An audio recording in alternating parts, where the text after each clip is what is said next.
Well, ladies and gentlemen, welcome. I hope that you're having a really good Monday. We're starting off this Monday, I think, in a very exciting fashion. I'm really looking forward to this because I think this has been like months in the making, and we'll jump into it. So I don't want to take too much of our time. Just want to welcome you. Share this link out, hit the like button, do all the stuff that you do on social media. People are so aware of of those things now. So I'm going to bring in my guest, introduce him, and then we'll jump into our subject today. So, Dr. Christopher Woznicki, what's up, brother? How you doing? How's it going? So, I'm pretty sure somebody's gonna view this and immediately be taken back by just the glorious nature of two awesome beards. Um, Two beards with quite a bit of gray in both of them, right? yes, yes, yes, there is. The hope and the goal of that is that that comes with some wisdom, I guess. But we'll see whether that's the case and stuff or not. Chris, one of the things that I like doing is I ask people questions about their educational journey and the wisdom they can give from that. Generally, when we have a guest on and there's a doctor in front of their name or a PhD after their name, people are expecting the individual to be, up there in age. You are not necessarily up there in age. You're 36 years old. Yeah, the beard would betray me. Yeah, well, that's probably why it's gray. It's because of all the education. Um, so like just looking at your kind of credentials, man, it's really fascinating. It's something. And so you have a bachelor's degree from UCLA in philosophy, and you did some studies on Descartes and Spinoza. Hmm. That was fun, seems like. And you have two master's degree, one in theology and another one in intercultural studies. And then you have a PhD in systematic theology and a minor in church history. Hmm. So here's the question that I like. Why don't you give some people some wisdom? Some of the viewers here might be kind of starting out their educational journey. There might be folks who haven't even started their bachelor's education, and some people that might be like, "Hey, man, I want to go for graduate studies, get a master's, or pursue a PhD or something like that." So, number one, how did you do it and remain sane? And Hmm. then, kind of like, where were you in life? So, marriage, kids, work. Like, how did you manage all that stuff? Yeah, yeah. I think one of the things, and it does come out a little bit in my chapter, is sort of making decisions um, according to two criteria. One is as a Christian, advancing the kingdom. Obviously, that's very huge for me. But also thinking of things in terms of calling. And I've always sensed that my call was to equip believers for mission. Um, so having that goal or that purpose in mind filtered a lot of the decisions that I made. What schools I went to, what degrees I took, what classes I took. It also sort of kept me moving forward when study was hard, when scheduling was hard, right? Because it's, Simon Sinek talks about knowing the why before the what. He has the famous TED talk on that. And I think for me, that was a lot of it too, knowing why I'm doing this. I'm not just going out there to get a degree for the sake of getting a degree. Um, I'm not even getting a degree for the sake of getting a job, right? Because as we all know, the job market is terrible. So that can't be your only reason for getting a PhD in something, especially philosophy or theology. Um, so having that motivation, having that sense of clarity around calling, although the way that calling is expressed has changed over the years, but big picture, I think that was really important as I continued in my theological education. Doing it with family, I think that was also a big part of it. Some of the sacrifices that we made and life changes and things like that. As a family, we were able to rally around just the bigger sense of purpose behind it. That I don't know if it would have been as possible or as motivating to do that if it were just like, hey, we're doing this, or Chris is doing this just so he can get a job. There's a greater sense of calling that our family was able to rally around. Well, that's awesome, man.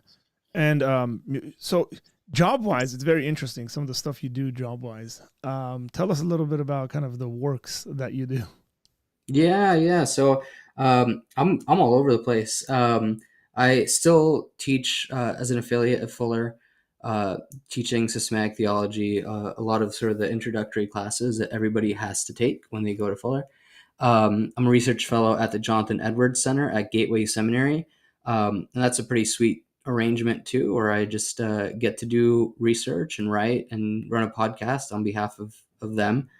Um, I'm also involved at Ridley College in Australia, so I'm all over the place in terms of flexing the teaching muscle.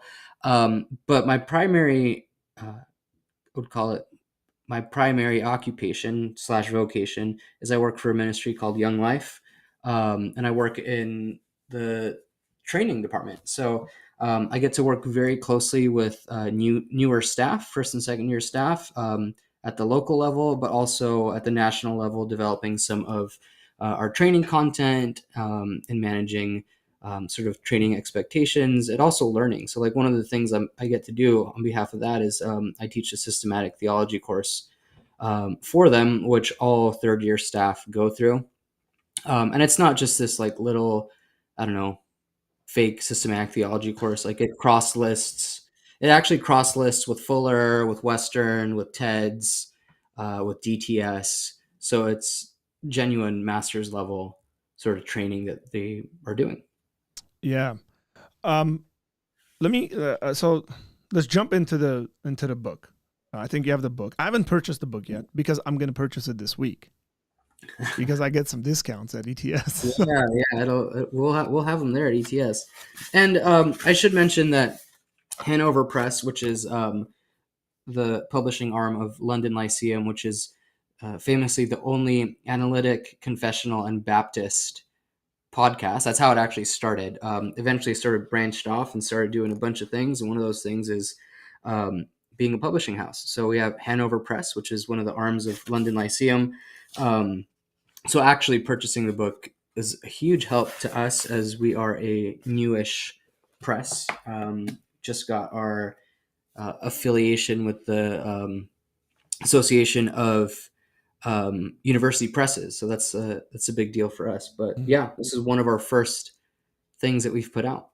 It's phenomenal. Can you show the book to the Yeah. audience? And so, advice to Christian philosophers. The link to that is the Amazon link to that is in the description box, folks. If you want to go buy it, go for it. I mean, what I like about it is actually it's not that expensive. It's 28 bucks, which is probably a couple of cups of coffee for people for a week. So, Yeah, yeah, um, and if you're at ETS this week, it'll be cheaper than that. So correct. Yeah. Why? Why write a book like this? I mean, you have a bachelor's in philosophy. Everything else, all the other work you've done has been pretty heavy on the theological end. yeah. And you're giving us a book that you've edited, and there's contributors. We'll talk about the contributors to the book, but why work on something that is an advice to specifically Christian philosophers? Yeah, yeah. I think there's a couple of reasons for that. I think first off, the personal reason. So as you read in my CV, I started philosophy. That was my undergraduate degree. I actually didn't think I was going to end up doing philosophy. I went in to study physiological science with the idea of being pre-med and becoming a medical doctor. Different kind of doctor nowadays, but that was sort of the original intention. And I struggled with some of those classes. I really struggled with higher level math, higher level chemistry. That was a new experience for me. Like, I had never ever seen anything below an A, and that was what I experienced in those classes. So much so that my academic advisor told me to take a little bit of a break and do some GEs. I ended up taking philosophy of mind as a GE and got hooked. And I was like, you know what? Like, maybe I'll minor in this. And then the next stage was maybe I'll double major in philosophy and physiological science. And then eventually it was just, I'm just going to drop the physiological science stuff and just do philosophy. And I think one of the cool things about doing it at UCLA was I had a number of professors who were either identified with the Christian tradition in some sense, or at the very least were very sympathetic to it.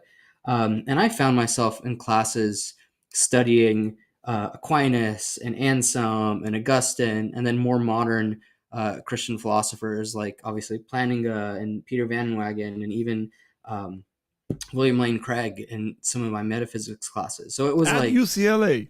yeah, yeah.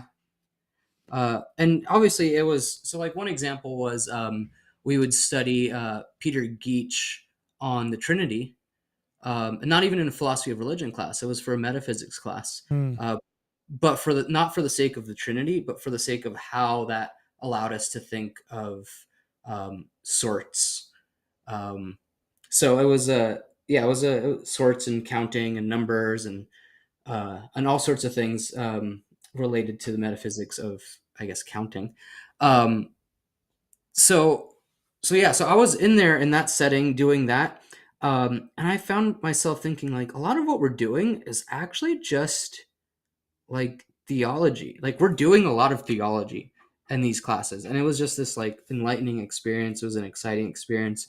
I ended up going to Fuller eventually, um, and even that was a thing. Like, there's a whole story behind that too, and that's part of the reason I have two masters, one in intercultural studies and one in theology.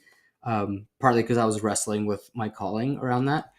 But I found myself having similar conversations in the theology classes that I took as the philosophical ones. So we were still talking about Aquinas and Anselm and Augustine. I had Oliver Crisp as my one of my first systematic theology professors. So a lot of the same conversations that we were having around like identity and Hmm. um, like I remember specifically one class, like we were talking about relative identity, and everybody in the class was like, "What the heck is this professor talking about?" I was like, "Oh yeah, like That's yeah, we've philosophy. encountered that. Like that's what we do. Like that's what philosophers do."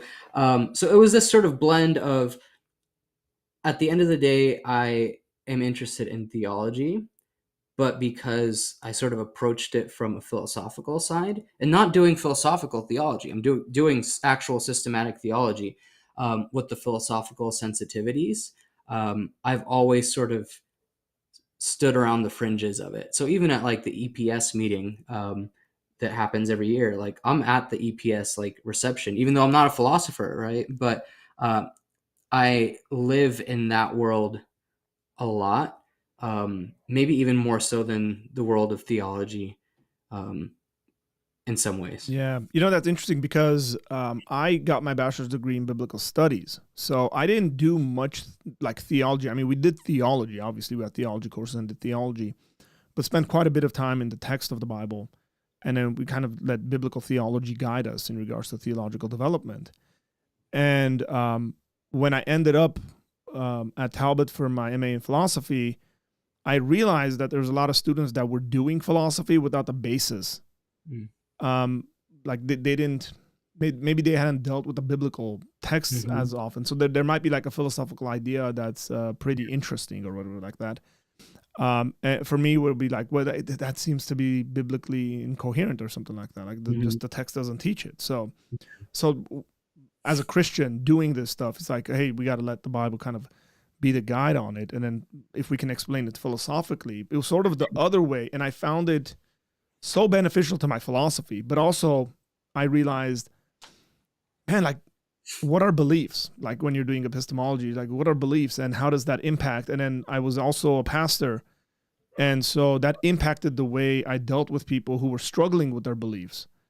It's like, okay, practically, what does that look like? And bring this, and it's become such a, the philosophy aspect has become such a helpful tool practically to the ministry that I do. Mm-hmm. So when people come with various concerns, other than just like apologetic stuff, like, oh, here's a question I have, whatever, like, is there any evidence for God's existence? Well, yeah, we can give philosophical arguments for that. That's Yeah. not necessarily what I'm talking about. I'm talking about like how to explain to people that there are like metaphysical realities that exist, and what's something that I can connect to them, and maybe like thoughts or something like that. And then now they go, oh yeah, like that seems pretty immaterial. Hmm. And then whether there's a connection into theology and make that connection, and people go, oh, like I already sort of believe this stuff, so Yeah. believing in God doesn't become much of an issue. But like practically in ministry, it's helped me out quite a bit. And it seems to me, without having read the book, you're kind of trying to bring it into that kind of into that kind of a light. So correct me if I'm wrong there, but the purpose of the book is advice, and the advice being given is by a bunch of philosophers. Hmm. So let's talk about some of the advice that they're giving in the book. So let's talk contributors first. Yeah. Who'd you Yeah. guys get together for It this was book? quite a list of people.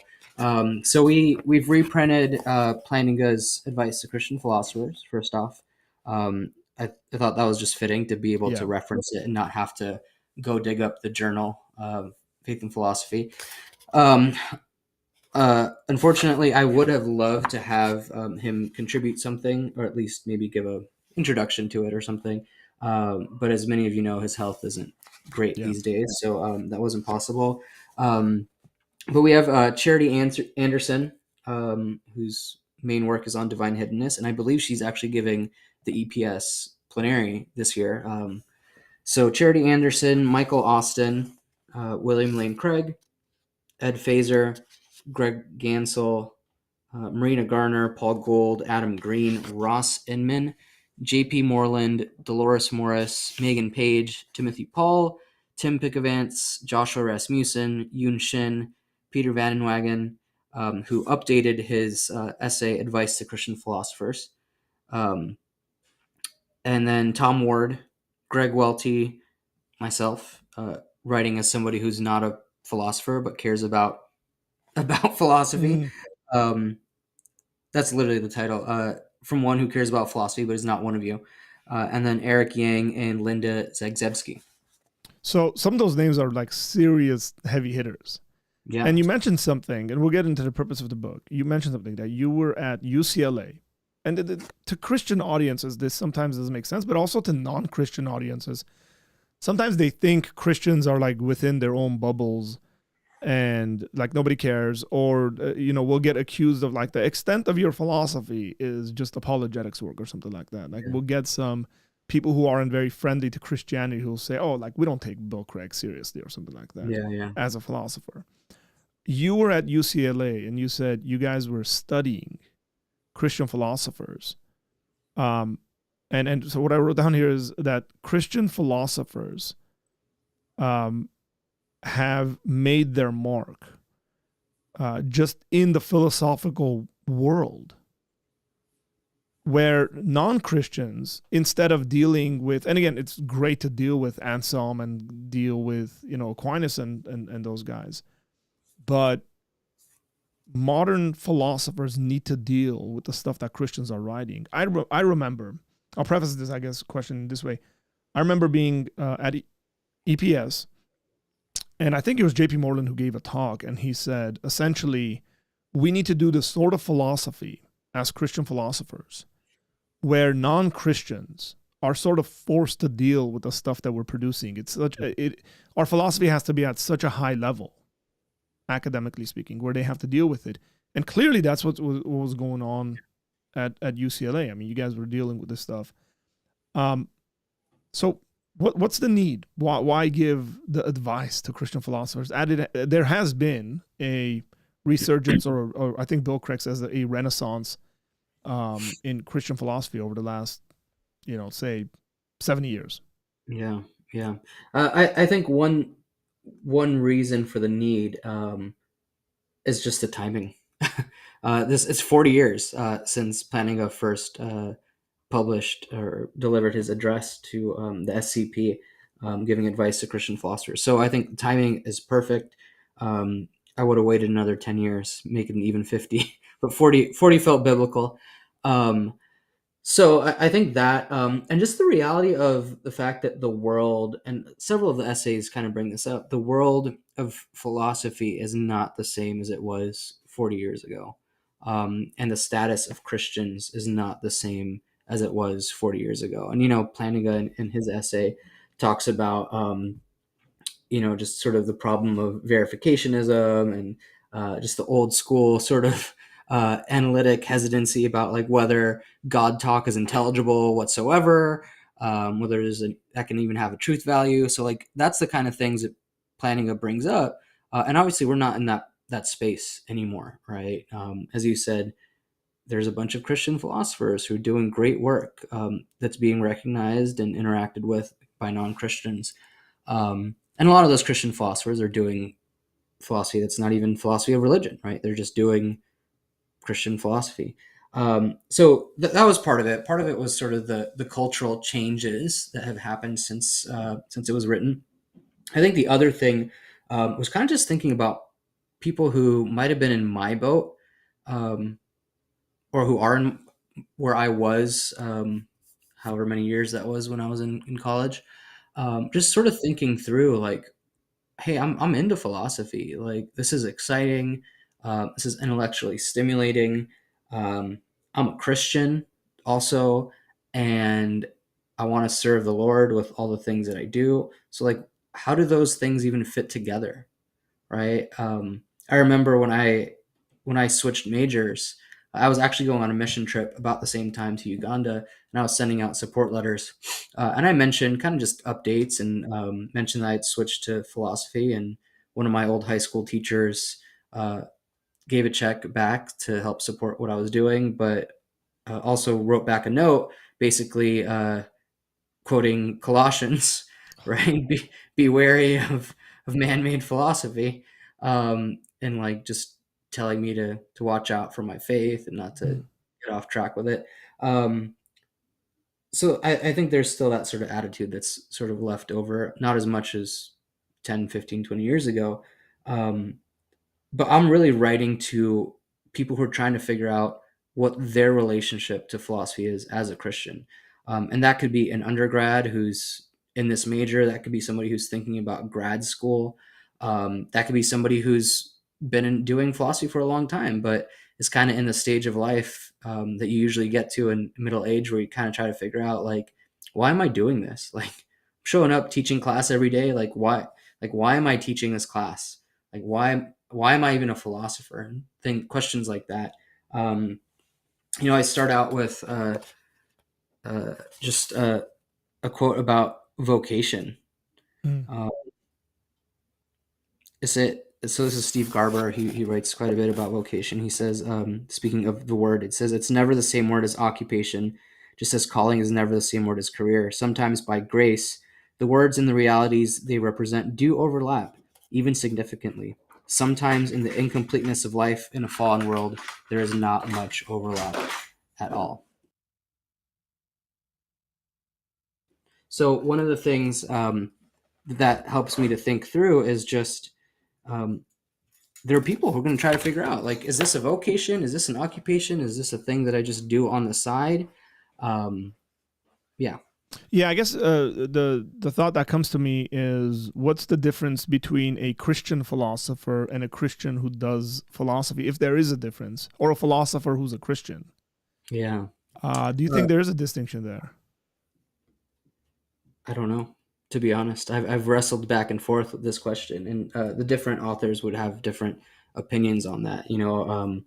I usually ask myself that sort of question around rap, like Christian rap. Like, Yes, yeah, I yeah, mean, that exactly. comes up quite a lot. Like, I was just listening to a podcast recently where somebody was talking about how like there's no such thing as Christian rappers. There's Christians who rap, and there's rappers who are Christians. But like, are there Christian plumbers? Like Yeah. yeah, I mean, yes, but like, um, and I guess that would depend on what you see your vocation being, right? Like, um, is your vocation specifically to, I guess, the because everybody who does philosophy as a Christian, I would hope, is concerned about doing it faithfully unto the Lord. Mm. Now, there are others who might see that as a ministry, right, and others who see it as an occupation. Like, hey, I'm a plumber, right, and I'm going to do it unto the Lord well. um, versus somebody who sees their owning of a business as a ministry specifically. So I think I would probably distinguish it in that way. Like, how do they see themselves? Like, how does that occupation tie to their larger vocation? Because some people might just enjoy doing philosophy and just do it because it pays the bills, and they're a Christian. In the same way that they might be an accountant just because it pays the bills. Um, so, Yeah, I suppose maybe the difference there might be that there's quite a bit of philosophical stuff that might or might not impact your views on God or beliefs or personal beliefs. Like if you're going to go into a classroom and you're going to teach, say, different ethical theories or something like that, you're not only going to teach the ethical theory that you hold to. You're going to teach all the ethical theories that kind of have been proposed throughout the years and say, hey, my view really on this matter doesn't matter because I'm trying to be a faithful teacher to my students and for them to have a well-grounded idea of kind of the conversation about this subject over the years. I was actually thinking about rap as well because yesterday I was listening to some old school hip hop Christian artists. These are guys who actually would view their rap as ministry. So yeah. for those people who know the cross movement, I was listening to Ambassador's album yesterday called Christology. And that's like heavy theologically influenced music. Like if you're not a Christian and you listen to that, you're probably going to miss a lot of the music. Yeah. Because it's got scripture in it, it's got theology in it. As opposed to, and in recent years, someone like Lecrae, who brought this kind of a conversation back into saying, hey man, I'm a Christian and I do rap and I talk about my life. And some of that includes God and conversations about God, and some of it doesn't. And I'm going to talk about it because I'm not necessarily viewing this as a ministry. I think that's a very fair kind of distinction to make and say, hey, what is your kind of end result? If you want to use philosophical language, right? Like, what is your telos? Kind of, what's the end result you're trying to get out of this? What about your average person? I mean, there's quite a bit of people who listen and who are on the channel who've struggled with their faith, who've had doubts, and are trying to push themselves intellectually, but they're not, vocationally or calling or anything like that. They're not in theology or philosophy, but they're Christians who are trying to be, honoring to God in their churches. What would kind of, if they were to read the articles in this book, the chapters in this book, is there something for them in it? Yeah. I think the main thing for them would just be to see um, how these people who are high-powered intellectuals, right? Like they're at the top of the intellectual academic field, Mm-hmm. um, integrate their faith into something like that, right? So um, I think there's this stereotype, and you would know, obviously, too, that like Christians aren't intellectual, like they're not thoughtful, right? But here's this example for somebody who's struggling, like, oh, maybe can I commit to this faith? Like I've heard so much about how it asks you to check your mind out at the door. Like here's an example of people who have literally not done that. They have not checked their mind at the door. In fact, um, for a lot of these people, their mind and deep intellectual thought is integral to their faith. So I think they would see real life examples of people who are very thoughtful about their faith, are very thoughtful about um, academic subjects. But I think the other thing I would say for somebody who isn't even necessarily asking the question, like, what does it look like to be a Christian philosopher? I think they would see an example of people um, who are trying to integrate faith into their occupation.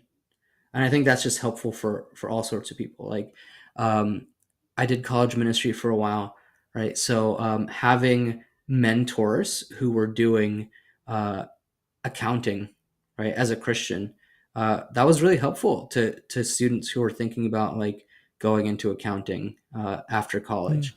Um, so here's an example of just people who live that out, right? They can integrate this job, this occupation with a sense of purpose, and they'd see examples of that. Yeah, I suppose one of the things that was also encouraging to me as I was growing in my faith, still am by the way, Um, but as a younger believer, um, like I would come across questions that were very difficult to answer myself. And maybe some other people on the side would be like, well, here, got you, right? Like, you guys need to give up your faith and stuff like that. And then knowing and being aware of Christians who are extremely intelligent and deal with these subjects on the regular, like they've devoted their lives, Yeah. and they have answers to this stuff, would be reassuring. It would give me confidence to not make a decision, even though I've been challenged and I don't know the answer. I don't even know if there is an answer, but and then say, well, maybe I should consult some of these people. And I think that's partly why like a book like this is like, hey, like get your head in it. You probably struggle with some of the stuff, Hmm. but that's okay. But know that there are individuals that have thought about it deeply, thought about it carefully, and that you can learn from that. And then that'll give you just confidence and reassurance. And then obviously you're going to learn a bunch of Yeah. stuff as well. Yeah, let me just give you one example. So Joshua Rasmussen, who's now at Baylor, he was at APU. He gives a couple pieces of advice. One of them is cultivate a vision of who you are.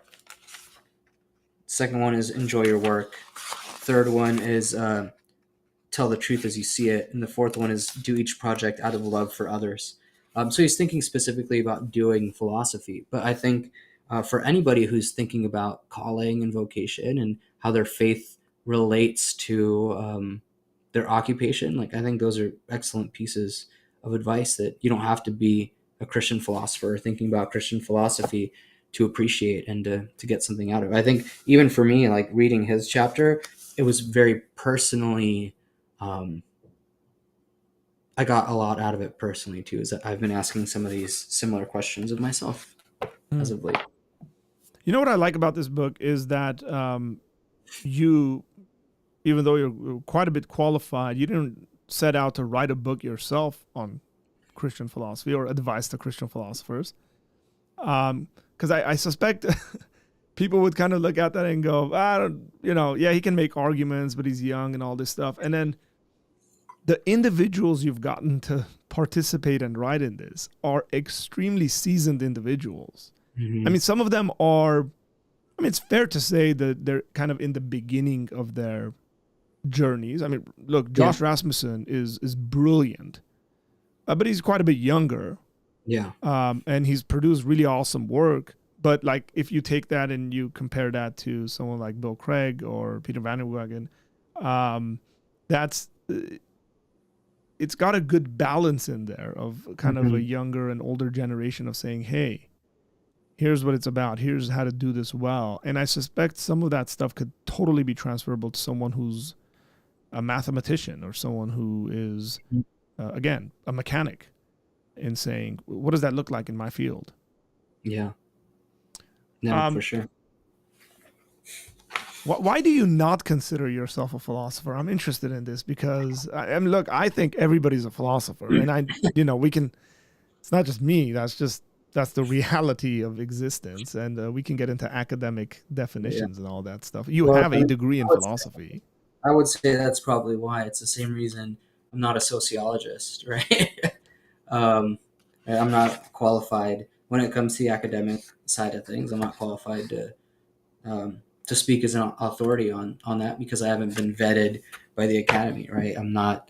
I haven't done a master's, and I've taken a couple cross-listed some of the master's classes while at UCLA, which is really funny. Like, so one of and I do mention this in my chapter, Tom Ward, who wrote a really interesting essay. He was a TA in my class when I was an undergrad, so like we've known each other for a long time. And I took that class on Descartes with him together, like when I was an undergrad, just cross listing into that. But I would say I it's sort of hedging my bets not to call myself a philosopher because I I don't want to speak as though I'm somebody who has authority in that field, right? I'm coming as somebody who's informed and understands things, but I'm not up to date with all of the literature as somebody who is actually devoted to this field is, right? I haven't read all the things that everybody's expected to read just because that hasn't been my area of study. So I would say, while I'm philosophically attuned, I'm not formally and academically a philosopher. Like, I couldn't apply to a job to teach philosophy. Like, nobody would even look at that because there's no grad level education on it at all. Mm. That's fair. That's fair. That's a pretty nuanced answer there, folks. But it's quite a bit of philosophy. I mean, so this, you do theology. I mean, is it even possible to do theology without having to do philosophy? That's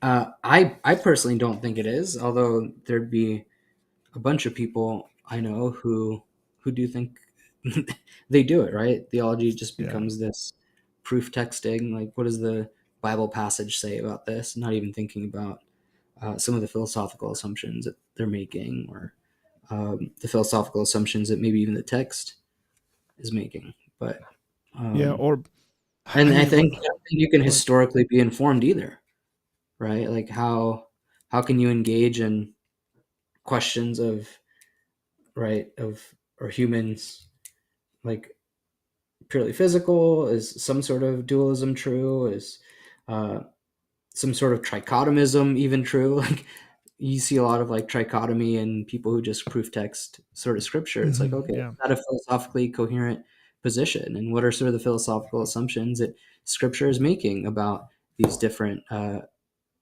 parts, or whatever you want to call them, that compose us? So there's all sorts of like philosophical questions lurking in the background, um, that you can speak confidently on. But for somebody who's aware of that, those assumptions, yeah, they'll see that you're not, yeah, maybe you're speaking a little too confident. Hmm.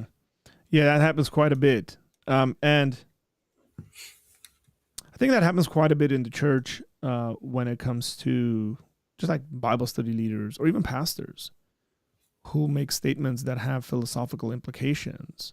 They'll make theological statements that have major philosophical implications, and they're just not like aware. Or like even in our education, like how many philosophy courses are individuals kind of required to take in a seminary in philosophy? Um, but it's okay to like sit there and let's say you know like, probably theology too. In seminary, you're dealing with something like Christology, and you're dealing with the hypostatic union and all that. So, like, there's a lot of philosophy being done Yeah. in that conversation, and not being aware of that philosophical aspect of that conversation becomes problematic. I mean, I'm teaching on the Lord's Supper. We've been doing the Lord's Supper series at my church, and so there was kind of the basis historical. The first one was like what we're getting out of the Old Testament in regards to the Passover and what's Jesus doing. Mhm. I think this week's sermon went into kind of New Testament stuff, like out of First Corinthians, as to what's going on Mhm. in the church and what does that look like. So I'm teaching next week, and the subject's essentially going to be kind of an overview of all the different views Mhm. of, you know, like historical views of the Lord's Supper. And there's like as I was thinking about it, I'm like, man, like I have to spend like the first 10 minutes just explaining substances and what that stuff looks like, or else it's not going to make sense as to why Yeah. there's even a conversation about this. And that's a Yeah. lot of philosophies done Yeah. there. And so we just need, I think, Christians that are more, at the very least, aware of the conversations. Yeah. Yeah, Um, and I think one another sort of good example around that is, regarding atonement, right? Like, there's a lot of assumptions about justice, right? There's a lot of assumptions about retributive justice, whether it's necessary, whether it's just beneficial, and whether God has to um, uh, exercise retributive justice, and if he doesn't have to, like, to what extent would satisfy justice? And those are all questions that, like, those are live questions in the legal literature of philosophy, yeah. that a lot of people just assume, like, oh yeah, obviously, like, X is the case, like God has to do this. It's like, well, that's not always been like the Christian position, right? That Aquinas thinks that like God didn't have to satisfy his justice, but there's some good that comes about through doing that. My paper at IBR this week like comes into the literature by Vermigli, like Peter Martyr Vermigli, and he has all sorts of different assumptions about retributive justice than somebody like Hodge. But then there's that philosophical like language and lurking in the background, like what is justice? Like, Yeah. is it retributive? Um, is it purpose of justice to sort of correct and instruct? Craig gets a little bit into that in his book on atonement, but again, he's a philosopher doing theology in that case. And I think Yeah. you miss out on a lot of texture in theology when you're not at the very least conversant with some of those things. Correct. Yeah, and like you said, like we sometimes were overconfident in kind of the statements we make in the church, and we would do everyone a service in our local communities. Now I'm all about that, man. Like serving our local church and the local communities. I know you are as well. Um, uh, like bringing that in. If somebody is in their church, you realize kind of God's gifted you a certain way, and even vocationally, if you're doing something else, but God's gifted you with a certain mind, like use it to bless the people in your circles, like in your Bible study. Take a couple of weeks and give advice and the teaching or something like that to your friends around you.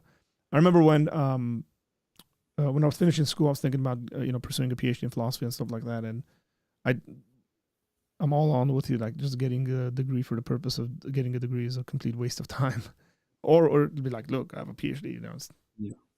Yeah, it's not a good thing. But I told Dr. Scott Ray at Talbot, he said, "What are you gonna do, Arthur?" I said, "You know what? I've decided I'm just gonna serve the church with the education I've gotten here." And he was so encouraging with it. He said, "Hey, we really need that kind of stuff in the church. Not everybody needs to go get a PhD in philosophy and become a philosophy teacher Yeah. or professor, because there's so much practical use of those things within the local body because of all the things that we deal with."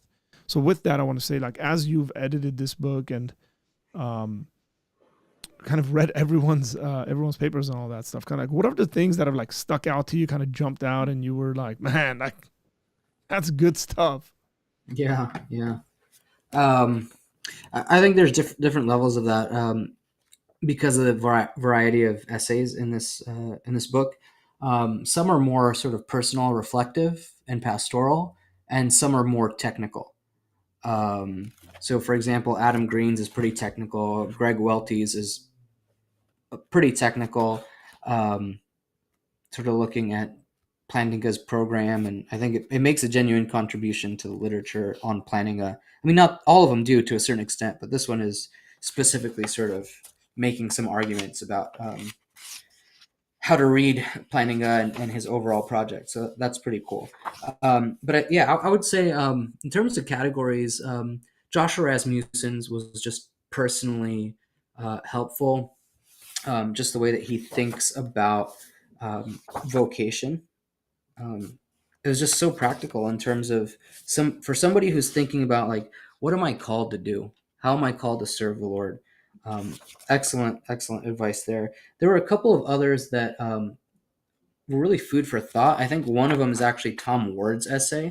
So Tom Ward's is actually really surprising. So if you don't know him, he's at Baylor, um, Catholic philosopher.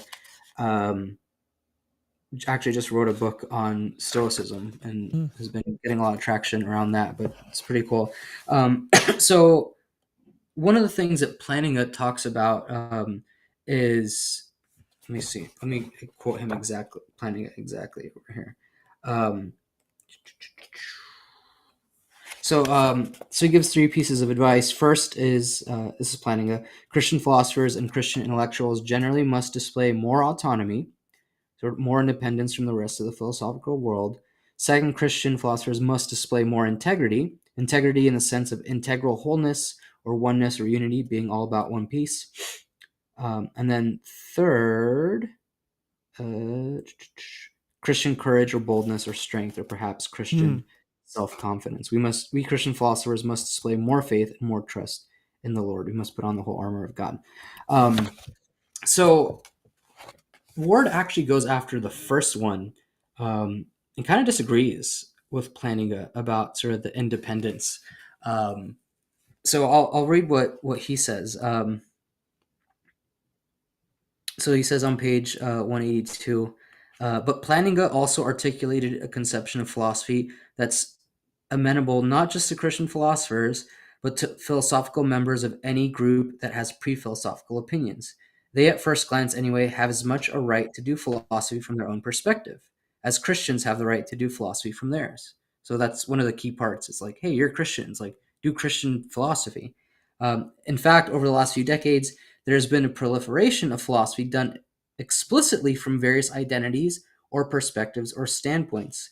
This development is concerning because it makes it harder for philosophers inhabiting different identities, to do philosophy together. Mm. If we universalize Plantinga's advice to Christian philosophers, must philosophy become a loose collection of silos or fiefdoms, at times vying with one another for influence and sharing no common ground for dialectical as opposed to brute political confrontation?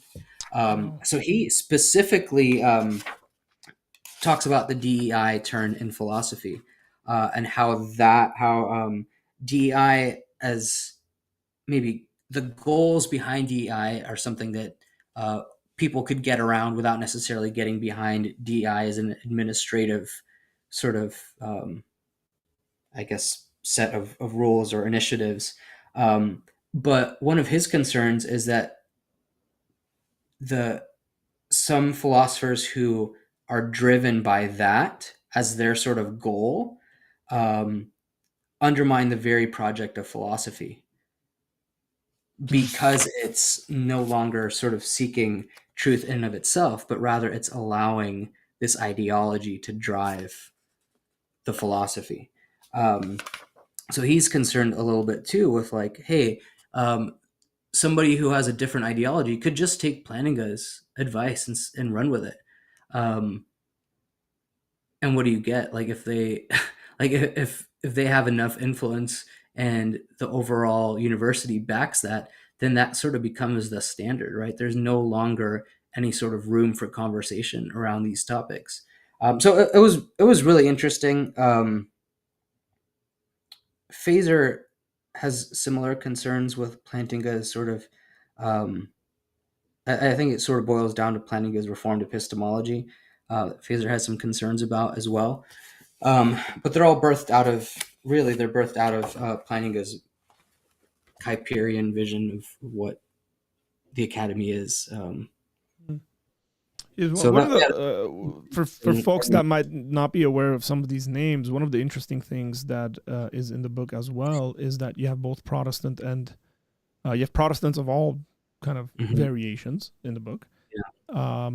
and you have some Catholic philosophers that are also in the book interacting with each other, Mhm. or at least at the very least they're interacting with Plantinga. So, Yeah. and again, some people might not know who Alvin Plantinga is. Why is it such an important thing to deal with specifically Alvin Plantinga's um, advice to Christian philosophers? Was it just like convenient because he wrote something on it, or kind of his stature and his person and the work that Yeah. he's done? Um, Definitely his stature. So Alvin Plantinga, for those who don't know, was a Christian philosopher, obviously, coming from sort of the Reformed tradition, taught at various places at Calvin, at Notre Dame, even at UCLA. He spent a year teaching there, which must have been pretty cool. Like it was an interesting department. So you had Plantinga and Robert Adams and Marilyn Adams, so a bunch of people who were kind of dipping into theology as well. Um, so yeah, wrote a number of classics. I think the thing that is most important about his work, and you sort of alluded to this earlier, is the fact that um, his work on necessity is, but also problem of evil, um, is an essential part of the conversation for Yeah. anybody and everybody, right? It's not just like, oh, if you're a Christian working on these topics, like you're gonna go look at planning guys. Like, no, his work um, changed the field of philosophy in those two specific areas. There's no way to get around him. I would argue in a similar way, like that Kripke's work on necessity is like game changing. Whether you agree with it or not, like it shifted the entire conversation. Plantinga, when it came to the problem of evil, shifted the entire conversation, like because he basically put to rest the logical problem of Yeah, evil. and there's quite a bit of apologetic applications of Plantinga's work. I mean, it's just Yeah. become some people don't even deal with the problem of evil. I mean, problem of evil is probably the number one question that gets asked Yeah. within conversations about God's existence. And what many people aren't aware of is that in the academy, if they're aware of Plantinga's stuff, it's kind of like he's answered this. Like Yeah. we gotta come up with something better or a bit more nuanced that Yeah. doesn't fit into that category. Yeah. And I would say in the academy, what has really replaced that is the problem of divine hiddenness. Like Correct. that seems to be the main sort of objection to theism. Yeah. Now, Yeah, that's as a that. It's not just in the academy. I think that's at least well informed um, non-believers, even online. yeah. So on my channel, there's a number of guys that have brought it up and said, "Hey, like, how do we deal with divine hiddenness?" Hmm. So it's very interesting how that sort of shifted, and I think there's social shifts there too that are interesting to kind of pursue, as to like society becoming less and less religious and or at least like post Christian or something like that, Yeah. where people are seeking after that. It's very interesting. Yeah. Um, And go the ahead. other thing I would say about why planning obviously the essay has generated a lot of conversation over the years because it first off it was, I believe it was the opening address of the SCP, and the Society of Christian Philosophers is one of several Christian philosophy associations, the other being EPS, um, that has so much influence on people who are Christians doing philosophy. So the fact that that was one of the opening, if not the opening, address to the SCP kind of set the agenda and the tone for a lot that the SCP was doing. Um, and obviously there are people who disagree. So in that sense, it's still setting the agenda because it gives somebody something to disagree with, right? They're saying, "Oh, this is the vision." Like, okay, we're going to craft this differently. I think the other fact was like he's part of, in a lot of ways, the first generation, I would say, of Christian philosophers who weren't doing philosophy sort of with their Christian identity like hidden, right? And I don't mean hidden Mm. as in they're not telling anybody, but like they're not explicitly saying, "Hey, I'm a Christian who's doing philosophy." It's like, okay, yeah, I do philosophy. Oh, and by the way, yeah, I go to church every Sunday and like I go to Bible study. But like that doesn't ever come out um, in a Yeah, real for sort of people who aren't aware of kind of the historical backdrop to this, could you say a couple of words about like kind of philosophy was one of those things that was brushed to the side, yeah, especially I mean, without having to do a whole history lesson, but especially in the yeah, first half of the 1900s, like it just yeah, like wasn't respected very much. yeah. So I get into a little bit of this in this essay and another essay that I wrote introducing analytic theology. So, um, yeah, for a really long period, partly because of sort of philosophy of language and metaphysics, like the idea of God, right, sort of became unintelligible in the academy. Like you can't talk about God because there's either no truth value, or if you talk about God, you're just doing some sort of expression where it's like, okay, like yay this, boo that. Like it just became this sort of cipher where you're not literally talking about God. So that kind of killed all philosophy of religion or Christian philosophy of religion. Once that problem was sort of overcome, you had this whole generation of people who started thinking about theological topics. So, like, um, Plantinga was one of the early guys, and Walter Storff was another. A bunch of these, it really ended up being a ton of people out of Calvin, to be honest, who started doing philosophy of religion because again, like philosophy of religion was an impossibility in the academy because of philosophical trends. Um, so you had this generation of people who started doing philosophy of religion again, and that kind of made thinking about God academically respectable again. But they had laid a ton of the groundwork with their high quality, just philosophical work, right? So they had done a ton of philosophical work in areas that weren't specifically even about philosophy of religion, that sort of gave them a seat at the table to even bring up some of these things. Yeah. And this is partly why, especially if people are like looking into getting degrees from specific schools, sometimes you'll see, like you won't see schools that, sorry, let me rephrase that. You won't see schools have a philosophy of religion department or anything like that. It'll be like religious studies, or it'll be Yeah. some kind of a history department or something like that. It's kind of like thrown into the corner where it's, again, this aspect of maybe empiricism coming in, right? Like it's like, no, like we're going to focus so much on the sciences, where philosophers just kind of dabble about words and they talk about this stuff kind of out there that has nothing to do with reality. You really see this at times in the way someone like Richard Dawkins speaks about philosophy. We're not even talking about Christians. It's the way he speaks about philosophy as a discipline. He just kind of brushes it off and thinks it's, it was useful at some point, but no longer is. Yeah.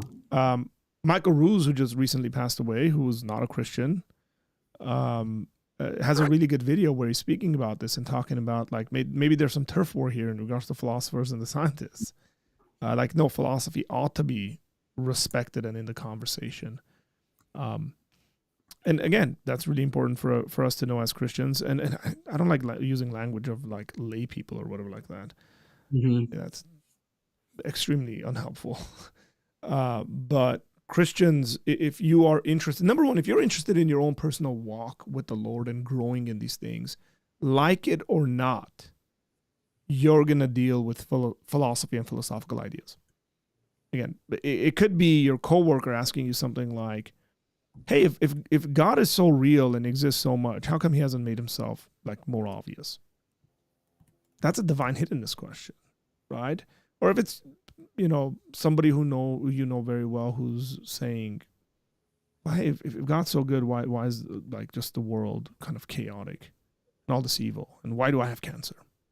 And and if you want to be a good witness of Jesus, then you ought to be, the loving thing to your neighbor would mean that you know those things to have a response to your neighbor about those things. It's like very simply put, and that's partly why I would say, hey, you might not find yourself being a, professional philosopher. You're not teaching anywhere. You're not doing any of that stuff. But quite a bit of our lives are based on philosophical presuppositions or assumptions.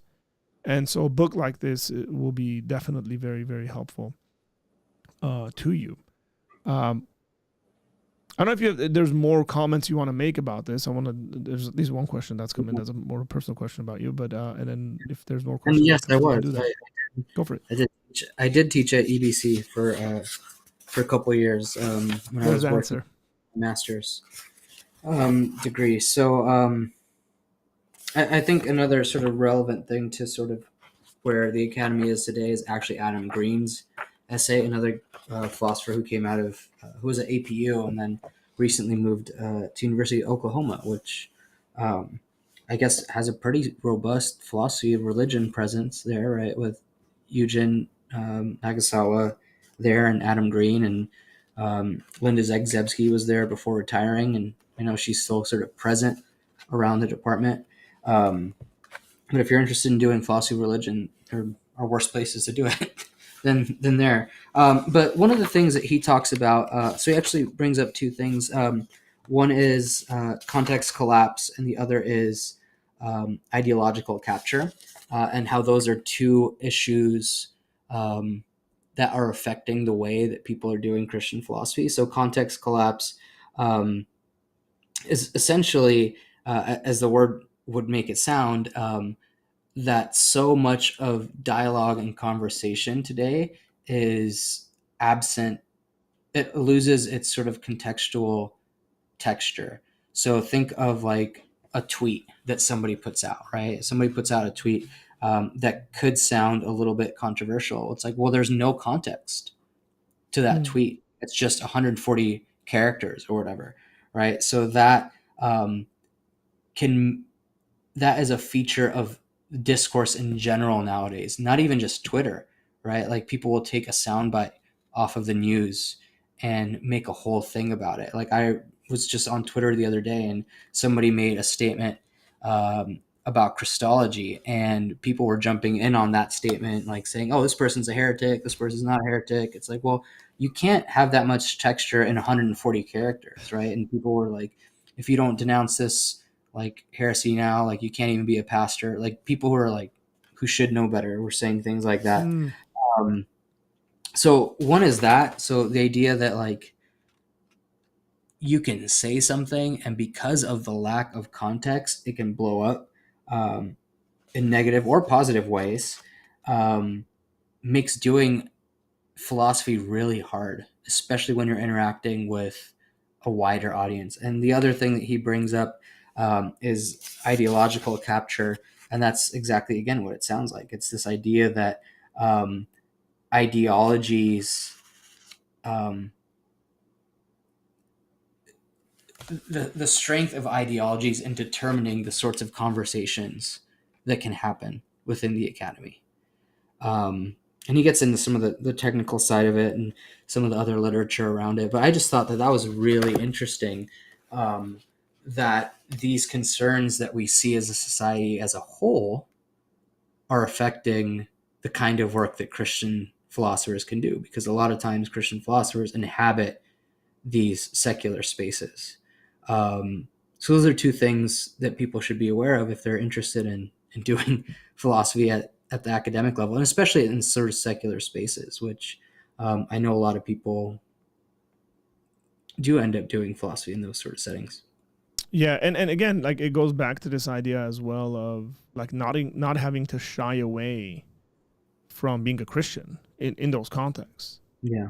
Not having to kind of relegate that into like, this is my personal belief and I'm never going to talk about it, or I'm not going to write an academic paper defending the Trinity or something like that. Yeah. And I think that can trickle down to kind of just your life at work. It's, again, if you're not doing philosophy, but you know, I know, I'll give two things and I'll get to that example. But so Francis Schaeffer has this idea that essentially culture starts dealing with stuff like about 40 years after kind of the ivory tower, academic stuff's being dealt with. So it's about a generation it trickles down, which makes complete sense practically because people get educated under those people and it ends up getting to the culture, and then you go, oh, well, like, how did naturalism become a thing, right? Or the reversal of that. I think we're actually seeing a reversal of quite a bit of that stuff. Maybe because of the work some of these individuals have done. And so, but I remember there was a girl at our church who was studying a certain profession, and she felt that she had no space as a Christian to voice her opinions in grad school. Yeah. Because there was such a heavy emphasis against Christianity, and at the very least against even Christian ethics or morals. Yeah. And she was struggling quite a bit with that. There's another young lady that at our church who just actually successfully defended her dissertation. She went to UCLA and she was studying stuff that has to do with the brain. I forget the technical term for it, but and her and I was her youth pastor, but we had to sit down and do like philosophy together. Mm-hmm. It's like, hey, you're going into psychology and you're studying the brain now, but do you realize like a lot of your professors are coming at you from physicalist, naturalist perspectives, and that as a Christian, you don't agree with this stuff. So like, what does that mean? So I had to like supplement a reading with Christians writing on the subject. I was like, here, go read this, go read that. Yeah. Like, again, people might not realize this stuff impacts them. But again, that's someone who's not doing philosophy that had to be aware of the philosophical literature, considering the way their education was coming in, the stuff they were learning, to have a balanced view of the human person and do their profession well. And again, think books like this, I think, advance that cause for Christians. One of the things that bugs me is that people in the church might look and say, "Oh, you guys, you're dealing too much academia." Like I've had, I'm pretty sure so have you, of even pastors and people in ministry saying, "Man, you're too like out there. Like you're not thinking about things practically." I'm like, no, I'm thinking about things very, very practically because this Yeah. stuff's gonna come down at one point or another, um, and you're gonna have to deal with it. Yeah. And it's good knowing that now rather than later. So yeah, folks, if you have questions for Chris, um, even if that's kind of practically like, what does it look like editing a book and having to deal with? Well, I guess I'll ask that, and Yeah. as an example, what does that look like editing a book, and how long does it take? Yeah. This was probably the quickest editing job I've ever done. So I actually started having so the way that the book came about was I saw a tweet about somebody just commenting, "Oh, next year's like 40 years of and planning his essay," and they like posted a link to it, which you can get it for free. I think all of Faith and Philosophy is now free, so you can get Mm. any back issue. I think you can even get new issues for free. You don't have to pay to subscribe anymore. Somebody tweeted that out, and I was like, you know what? That's really interesting. I wonder if anybody's like doing anything around that. Like, it seems like a pretty big milestone for anybody who does Christian philosophy. A lot of people have been influenced not just by Plantinga, but by that essay specifically.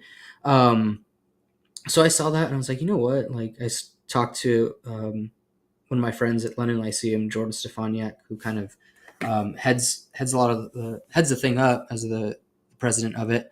I was like, you know what? Maybe we can put something together in like a journal, like a special edition journal or something, or maybe even like a session at EPS. Like that would be kind of cool to have people reflect on it. And then I was like, you know what? Maybe there's like people who would actually be interested in hearing more than just one room of people there for an essay for a panel at a conference. Like maybe a lot of people would be interested in hearing this. So I had conversations last fall at EPS. Where was EPS? EPS was San Antonio. San Antonio last fall. So I had a lot of in-person conversations with people, um, kind of pitching the idea like, hey, like, would you be interested in writing something like this? A bunch of those people said yes. So like some of the people I asked last year in person, like Mike Austin, just all the people who were in the room, like Mike Austin, Paul Gold, Ross Inman, Mm. Marina Gardner, Tim Paul, um, Tom Ward, a bunch of people who were there. Not all of them at this actual session, but were at either AAR or ETS. And a lot of people were like, "Oh yeah, like in principle, I'm interested. So let's see like what you can put together." So I put something together, reached out to a bunch of names, a lot of people I know, just having interacted with them previously, and a few people I reached out to out of the blue. It's like, hey, like you don't know me, but like I'm trying to put this thing together, and there's a bunch of people on board who are interested. So like some of the people, I think having with a project like this, having people that you already know who are in principle interested was key to get some of those other names of people that I don't have relationship with because they know sort of the level of quality that are going to be in these essays, right? So it's not Mm. just like, oh, my buddy Joe is writing an essay for this thing.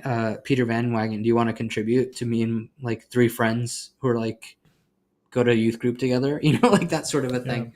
Um, yeah, but the process basically was putting out feelers initially to see if anybody was interested, and once that was established, being more formal with the requests and going after people that I thought were um, diverse in terms of like their backgrounds, their relationship to planning as philosophy, stage of career.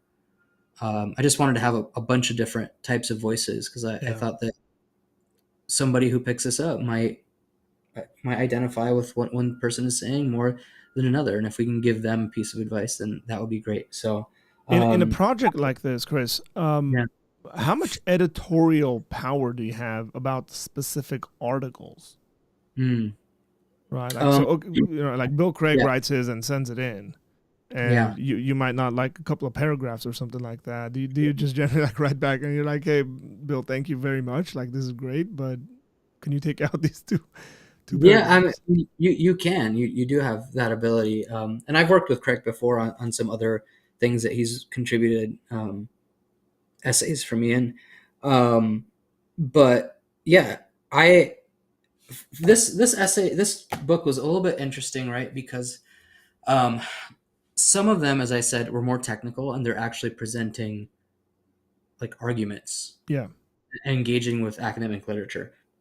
One example, the other one would be Charity Anderson's essay on divine headedness. Like, there's quite a bit there that I think she makes several arguments about sort of the state of the field, which are obviously grounded in a bunch of the literature, and others are a little bit more sort of self-reflective. Um, so editing two different kinds of papers there, right? Like, one, you're editing for like, okay, like, here's, is your argument coherent here? Are you supporting this, or are you just making claims? Like, how are you interacting with the literature there? And then others which are more sort of almost pastoral, like I'm going to edit those pretty differently, um, while at the same time recognizing that there's a diversity of voices in here, right? So if I disagree with one person's advice or one person's take on the state of the academy, like, I'm not going to jump in and make arguments like, hey, like, I disagree with this. I think that you're wrong here. So it's a very interesting. So it's different than editing a collection of essays. So I'm also editing another collection on analytic and Pentecostal theologies, and that's a different sort of project, right? Because I'm approaching them almost as in like a peer reviewed kind of a manner, right? Mm. Like, if I have to blind review something for, let's say, Phil Christie, I'm going to interact with that differently than I did with these essays. I don't know if Got it. that's Yeah, no, fair. that makes sense. I mean, it's just interesting to me in regards to the back end of things. Like Yeah, we get the books in our hands quite often, especially with editor. I mean, if it's something you're writing, you're working with an editor, and they have certain power, and the publishers have all sorts of powers and stuff like yeah. that because you're contracted out. When it comes But to actually being the editor, yeah, no, there are several back and forths. So they submitted an initial essay, then I did revisions for them, then they made changes, and if those changes were satisfying, then they were good to go. If not, we went through several rounds of back and forth, sometimes addressing issues of clarity, sometimes spaces where the argument wasn't clear. Um, yeah. okay. So we'll kind of finish this. I have two questions, and then we'll come to the end. Number one, you spoke about like vocation and calling, and um, kind of the difference between those things and what it looks like to have just a job or whatever. Um, can you qualify that a little bit more? Say a little bit more about it from your own personal experience, um, as to people kind of figuring out or asking questions, or who might already be in a career and they've been in that career for 20 years, Yeah. but and they just became Christians and they're like, man, I think God's like, how do I still do that? That's my kind of livelihood versus here's the way I think I can serve the people of God. What does Hmm. that look like? Um, Yeah. I mean, it's a difficult question. I think a lot of times people want to make sort of declarations like, okay, this is how vocation and occupation relate. Like, mm, occupation is just like your job, and vocation is this larger sense of calling that you receive from the Lord. And um, a lot of times I've heard people give advice about like how to find your vocation, and how to live in an occupation when your vocation is something different. And I don't actually think, I'm kind of skeptical about the possibility of there being sort of one answer to how these things relate. sure. I do tend to think that it is sort of a case by case basis, but I think that a person's vocation is shaped by their understanding of the kingdom of God. I think, first off, like, how are you serving the Lord and His purposes? Um, I think you have to pay attention to the way that God has designed you as an individual, and you have to pay attention to the needs of the community that like God has placed you in.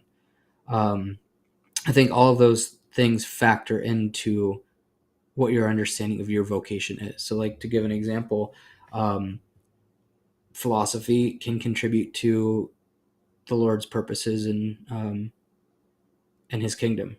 Check. Some people are designed to think that way, and some people are not. Well, if you're not, that's probably not your vocation, you know.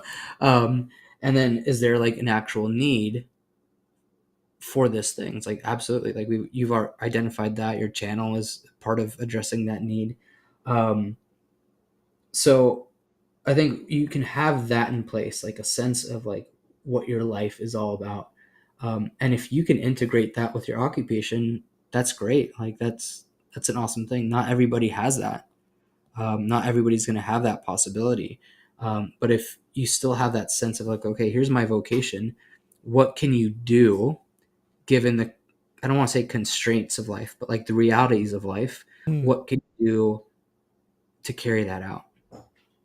Right? Like, what are some of the constraints? Like, okay, financial constraints, like time constraints, relational constraints. Like, everybody has constraints. Everybody has things that sort of get in the way of fulfilling your vocation.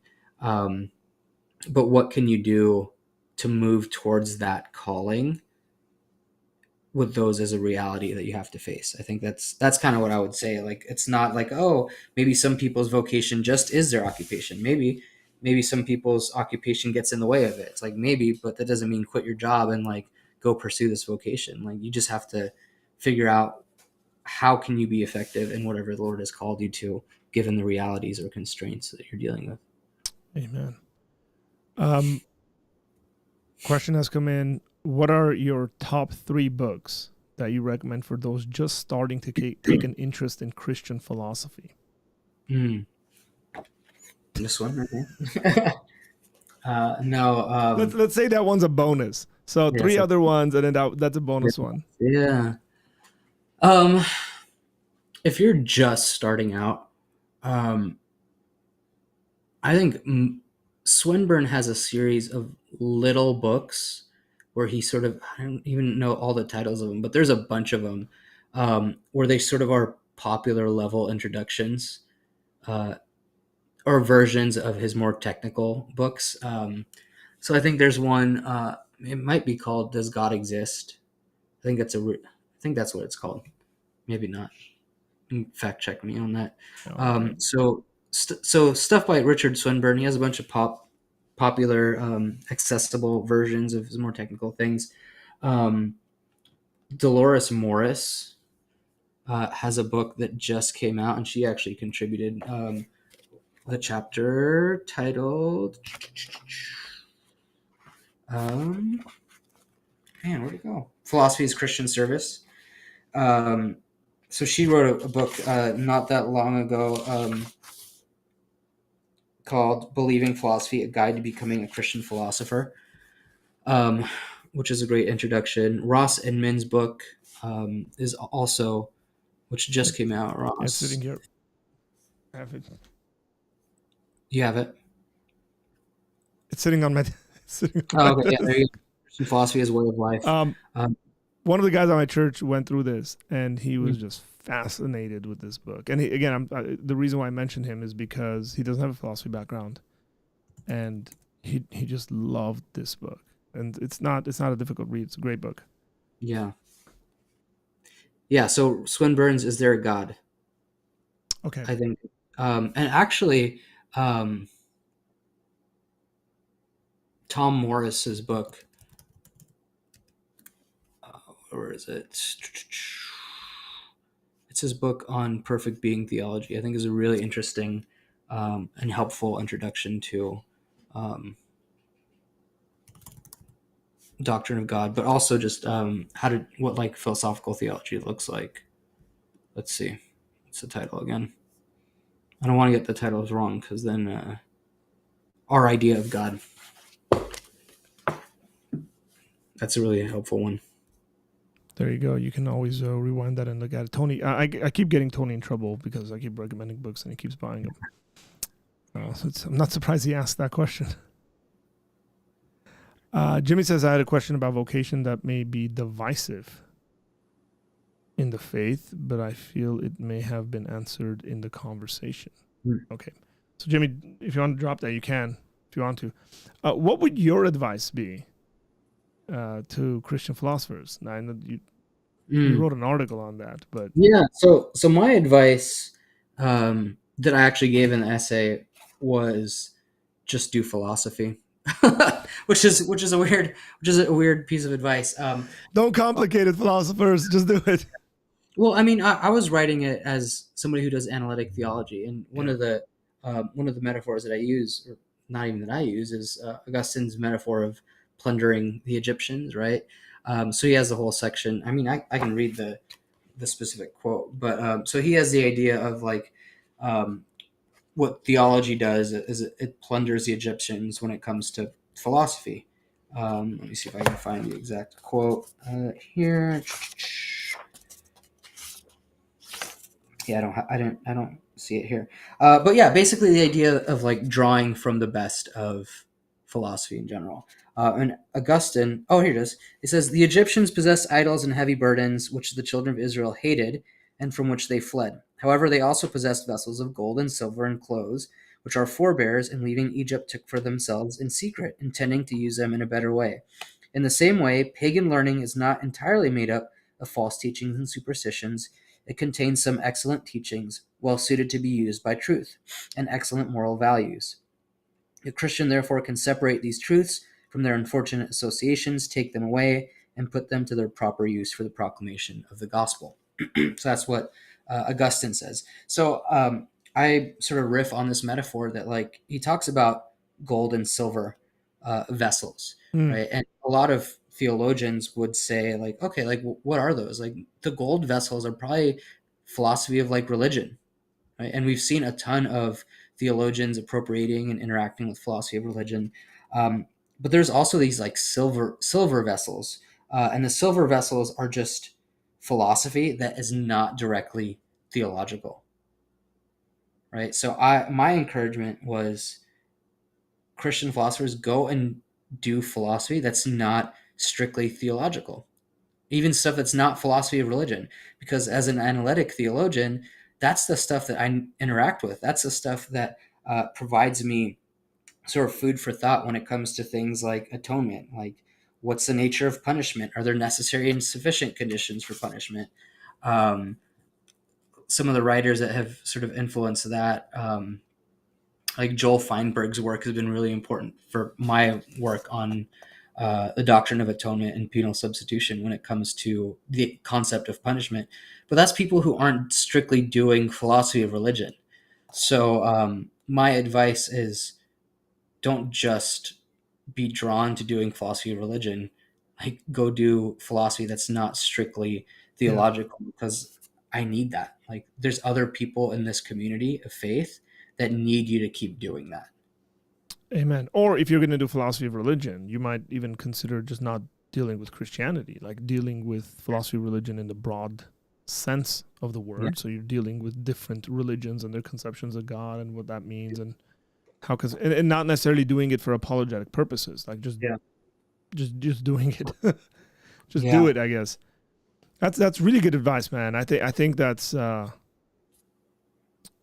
there's an aspect that immediately comes to my mind about like an intellectual virtue of just like being good at that, and it doesn't necessarily have the end of quote unquote ministry or somehow connected to your theology or something like that. And maybe I can put that in, like the mechanic, if a guy drives into his mechanic shop and says change my brakes, it's like he's gonna serve him, he's gonna love him, he's gonna be a Christian in the way he deals with them. He's not gonna rip him off and charge him fair and all that stuff. And it doesn't necessarily mean he has to preach the gospel by the time the brakes are changed that the guy's got. He just does a good job and changes his brakes and says see ya. Yeah. Like that should translate into people doing philosophy Yeah. as a And vocation. on a very practical level too, imagine if every thoughtful Christian who's capable of doing philosophy at academic level just decided to work on one problem, right? Like, let's say problem of evil. Every Christian's working on problem of evil. What about Yeah. all these other disciplines? What about the rest of the things that, like, we need people to think through carefully? Like, just because it feels like immediate. So philosophy of religion, in a lot of ways, is the field of philosophy that feels the most um, like you have some immediate payoff, right? Because it directly translates into issues like pastoral issues, right? Think about the existence of God, problem of evil, um, the Trinity, like immediate payoff, right? If you're doing philosophy of law, like that's not going to feel like, oh, there's like an immediate payoff to it. Like it doesn't directly translate into, I'm going to go out and do ministry because I've thought of like law all that well. But we still need it. We need people to think thoughtfully about these kinds of things. So And we need Christians to do that. I mean, yeah, that like immediately, like even recent discussions about the elections and all that stuff. Like there's a whole philosophy behind politics and what that looks like. And if Christians aren't involved in that, and it's not necessarily philosophy of religion stuff, and that coincides with philosophy of law quite a yeah, bit. It's like, yeah, we should definitely have Christians thinking about that and what it means to, influence a culture yeah, from a Christian perspective. Those things are extremely important. They might not have immediate payoffs, but they might have payoffs 50, 60, 70 years down the line. I mean, we're still benefiting from people doing philosophy of politics essentially at the founding of this country. yeah, yeah. Well, I mean, think of the influence of somebody like John Rawls, right, and how that has influenced so much of politics, right? Mm. Um, there's all these people, but there's all these philosophical, and you mentioned it when you're talking about Schaeffer, like all these philosophical ideas that aren't strictly philosophy of religion that sort of make their way into culture 30, 40 years after they've had their life in the academy. It's like, what if we had some people who were working on those sorts of things, you know? Yeah. Amen. Amen. Well, Chris, this has been a pleasure, man. This has been just a fun conversation. Again, thank you for editing that and putting it together and being involved in a project like that. I can't stress, and again, because I'm familiar with quite a bit of those names in that book and have had to struggle with some of their ideas when I was in graduate school. Uh, those are really, really cool individuals to bring together into a book and say, well, here's an advice that's to Christian philosophers specifically, but I think it definitely could go beyond that. And I think it does go beyond that. So thanks for doing that, man. Yeah, absolutely. Glad I could be. Was that say? Yeah, glad I could be here. And if anybody is at EPS this week, I will be there as well. I'll be at the reception in the evening. So I'll say something on Chris's behalf. If you go and you buy the book, physical copy of the book, he'll sign it for you. There you go. I think getting some of these other names to sign it would be more impressive. That's true. Sure. That's But well, you can find them there, and a good amount of. Maybe it's kind of like a yearbook where it's like, can I get all of the authors to like sign their essay? You know, Man, that's not a bad idea at all. And there's another thing. If you're going to be at ETS and EPS, I can guarantee that you'll get a discount on that book. That's right. While supplies last. That's true. That's true. Yeah. I want to end it by promoting the Sound Faith conference. You guys, Sound Faith 24, that's coming up. That's actually at the tail end of ETS and EPS. It's an apologetics conference. I will be there running a bunch of digital stuff with my buddy Ruslan on that. And there's quite a bit of really, really awesome speakers. And we've gone through that. People like Mike Lacona and Bill Craig and Mike Jones from Inspiring Philosophy, Eric Hernandez. I can just sit here and just list a bunch of names, but check that out. And if you go and register for that, whether if you're going to be in person or the digital one, when you're checking out, coupon code, promo code, all capitals, Apologia will get you 50% off on that. So take advantage of that. If you can make it in person, watch it online. And if you can make it in person, please come by, say hi. Let's have a conversation. Maybe we can grab some coffee together. So with all that said, thank you guys so much. All the stuff for that book specifically that we were just talking about is in the description box. You can click on the link. It'll take you to Amazon. You can purchase that book. Take care. God bless you guys. I will see you guys later.